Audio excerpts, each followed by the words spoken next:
Welcome to DollarWise, where we make money make sense. Why a small monthly payment can hide a big cost. Affordable today can shape your finances for years. It looks like a small monthly payment. But what is the total cost? Have you ever looked at something expensive and thought, I can afford the monthly payment?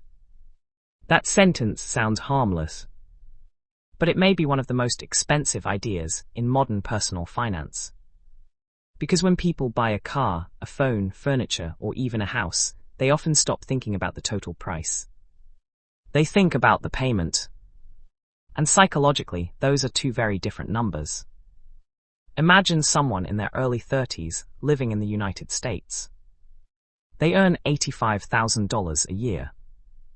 After taxes, insurance, and other deductions, their take-home income might be around $5,300 a month. At first, that sounds comfortable. Then reality begins. Rent is $1,900. Utilities, groceries, and insurance take another $900. Then comes the car. The salesperson says, "Don't worry about the $38,000 price. It's only about $650 a month." Suddenly, the car feels affordable. Add $650 for the car payment, perhaps $180 for insurance, and another $150 or so for fuel and maintenance. Now the car is consuming roughly $980 every month. And this is where the problem becomes interesting. The person didn't necessarily make a bad decision because they bought a car. The problem is that they evaluated the purchase using the monthly payment instead of the total financial commitment. This is not unique to America.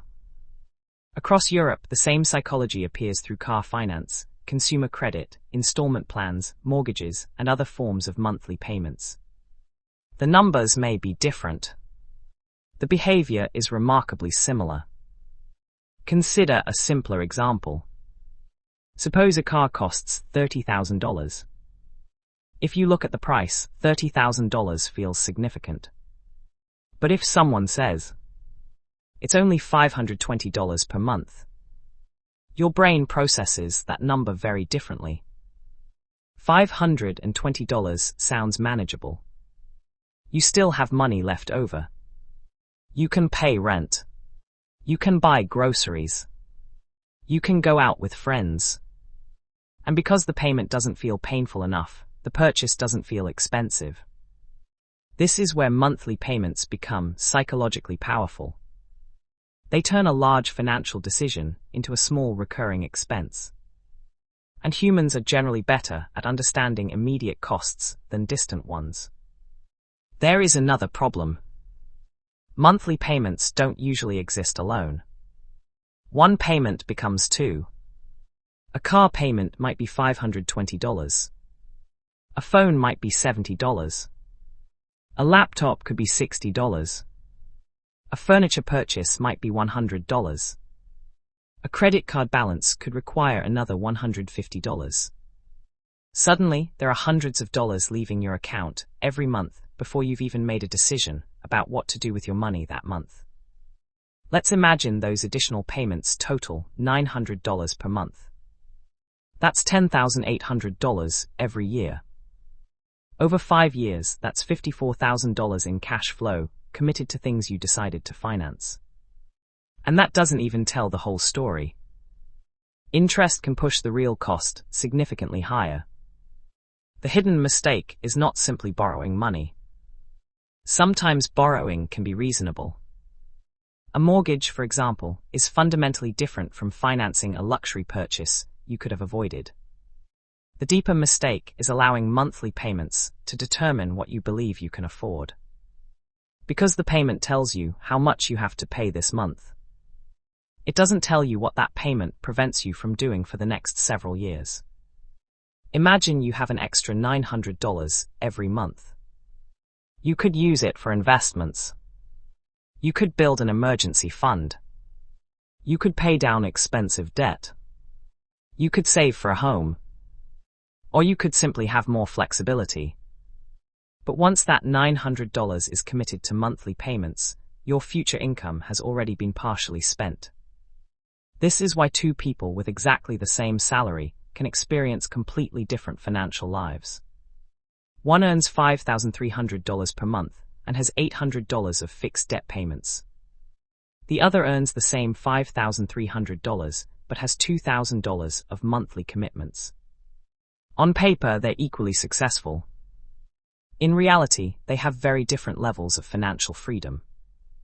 And this is where consumer psychology becomes important. We don't just buy products. We buy identities. A newer car can represent success. A larger apartment can represent progress. The latest phone can represent being current. And monthly financing makes those identities easier to purchase immediately. You don't need $40,000 today. You just need enough income to qualify for the payment. That's a very different question. And lenders, retailers, and car dealerships understand this. The conversation often shifts from, what is the total cost? To, what monthly payment would you be comfortable with? Once the question changes, the decision changes with it. Now imagine that same person receives a raise. Their income increases by $500 a month. Instead of improving their financial position, they upgrade something else. Maybe the car becomes more expensive. Maybe the apartment gets upgraded. Maybe another subscription appears. The income increased. But so did the monthly obligations. This is lifestyle inflation in its most ordinary form. Nothing dramatic happened.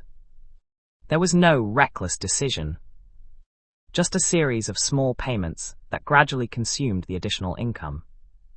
Financially intelligent people don't necessarily avoid every payment. They simply think differently about them. They ask, what is the total cost? How long will I be paying for this? What interest am I paying? And most importantly, what will this payment prevent me from doing? That last question is often ignored. Because money isn't only about what you can buy. It's also about the choices your money leaves available. A $600 monthly payment isn't just $600. It's $600 of future income that has already been assigned somewhere else. Over 1 year, that's $7,200. Over 5 years, it's $36,000 before considering interest. And if that money could otherwise have been saved or invested, there is also an opportunity cost. The point isn't that monthly payments are evil. They're not. The point is that a payment can make an expensive decision feel inexpensive. And when enough affordable payments accumulate, your lifestyle can quietly become more expensive than your income can comfortably support. So the next time something looks affordable because the payment is small, pause for a moment.